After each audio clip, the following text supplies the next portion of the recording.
What is good, guys? It's Rey-Jay back with another video, and in this one I'm going to be talking about the SPY, the Nasdaq, the QQQs, and the futures, break down what the charts are telling us, and why on earth the market did end up performing the way it did today.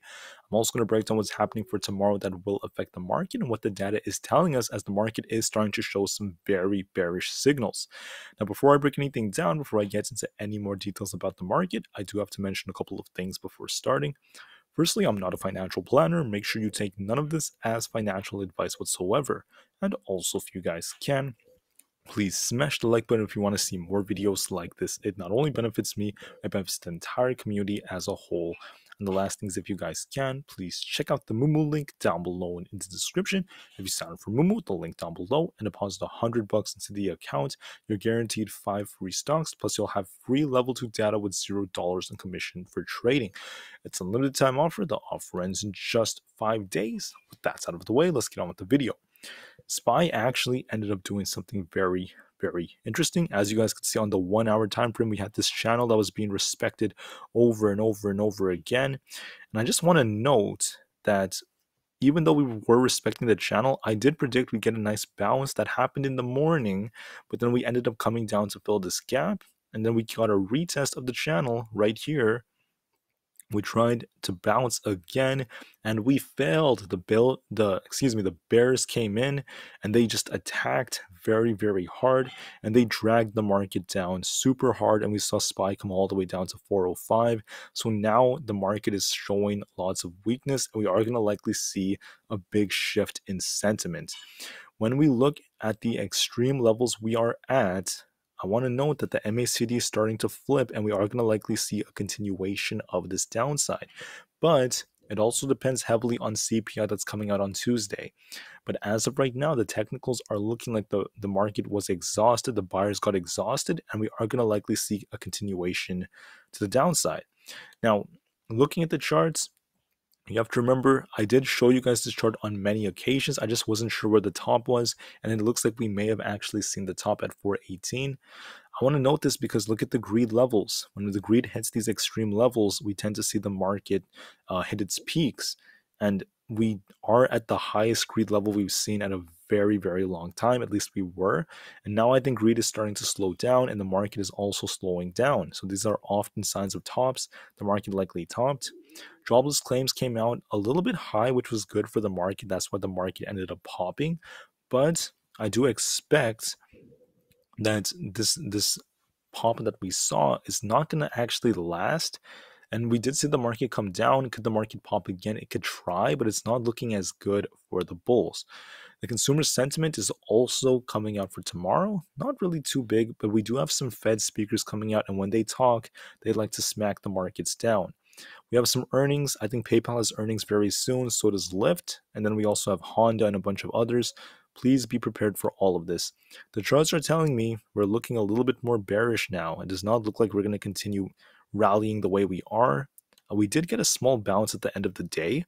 So I'm thinking going into open, we might try to see the market rebound just a little bit because we are down pretty hard. And if the buyers come in, they start defending their positions, they might try to bring us all the way back up to 410.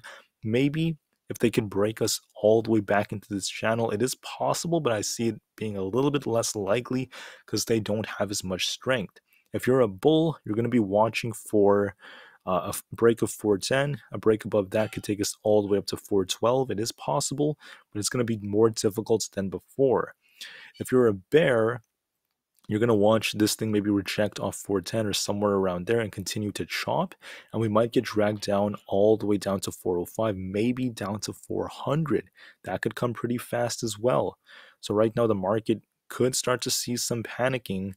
People are very worried, and the MACD is telling us this is likely going to continue slowing down. So please be prepared for that. AMC, I'm going to start off with AMC. She looked okay today. Not too good today, down 6%. We're about to get a crossover on the daily MACD. The overall trend still looks okay. That's what I was trying to say. But AMC tends to drop faster than the market when we hit these extreme levels. Okay, remember during the March run-up, AMC was running up with the market, and then AMC started tanking first a lot faster, and then the market was also tanking, but it ended up catching up more later on. The same thing happened with the August run up, and I think we're getting a repeat of it right here. AMC got this push up thanks to the market, and now AMC is coming down. We're likely going to come all the way down to $5 very soon. Might get a rebound tomorrow, and then we might continue back to 5. Going into next week, I am seeing this thing coming down even lower into the 4s. We have this gap down here. I think it's going to fill this gap soon. Just wanted to note that. The triple Q, what's going on with the triple Q? I want to note that I think we filled this gap, this very important gap right here to the 300 level. We could try to see a rebound and come all the way up to about this resistance around this 305.31 area, but I don't expect way too much after that. I think we might try a little bit of a rebound, but right now this candle looks a lot stronger than before. It looks like the bears are going to come back, and they might try to drag it down later on as the day goes on below 300 into the high 290s. That could also come as well. We're very close to a crossover on the MACD. Tesla, in my opinion, is very strong still compared to the market. We got a really nice break of this bullish wedge that ended up forming. I did actually predict we'd get a breakout, and my target was 215. And I told you guys we could break it. If we broke it, we could see 225. I'm still not as certain about that because we have this gap right here. If you are a bear, you have to see Tesla break 205. If we break 205, it's going to come down to about 200 and start retesting this area. But if you're a bull, you want to see this thing break not just 209, but get above 214 to 215. Break that, then 220 could come. All right, so I want to make that as clear as possible. Please, please, please be very cautious of these levels. I know Tesla's an awesome stock that has lots of strength, but it did get dragged down with the market. It really shows how the market affects it, and it does have that gap right there. All right, so just be careful. I do think tomorrow we're going to get a small pop into open, get back to maybe 210 on Tesla. Maybe it tries to go for 214 to 215. I don't know if it's going to break it. If it does, watch 220. If it fails at 215, it could come right back down. And if we do end up seeing it bleed as the day goes on, well, if it falls below 205, there's the gap fill all the way down to 201. The dollar is starting to break out right here on the daily time frame. It did something similar to what I thought. I thought we'd come out, maybe come a little lower to this wedge and then break out. Overall, it might just continue to respect an uptrend from here. The market is obviously not liking it as this is breaking out. Same thing with the VIX breaking 20. It happened a little bit sooner than I thought. I thought this thing would get rejected first and then break out. Instead, we already broke out. So I'm anticipating that the VIX might either retest maybe 19.6 and then continue going, or it might just keep going. Either way, I see downside still being shown because of this.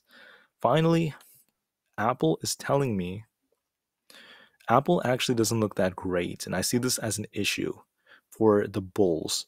Aapl is starting to curl right here. We're getting very close to an MACD crossover.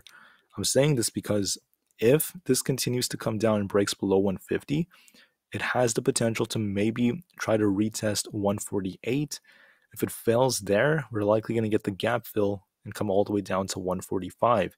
If that happens, it could drag SPY down and the whole market could come down even harder.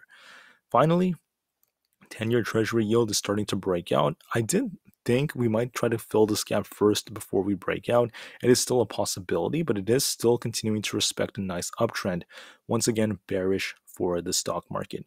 So what I'm seeing, guys, is the market bouncing tomorrow, trying to get back and reclaim its levels, but it might fail. That's what the odds are favoring, a failure to actually get back into the wedge, a failure to break the previous highs.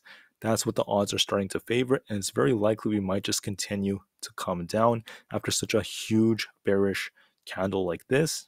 Please, please, please be prepared. Anyways, that's what I have for this video. I want to keep it short for you guys. Have a great rest of the day. The market to the moon because the long-term future is still very bright, and peace out.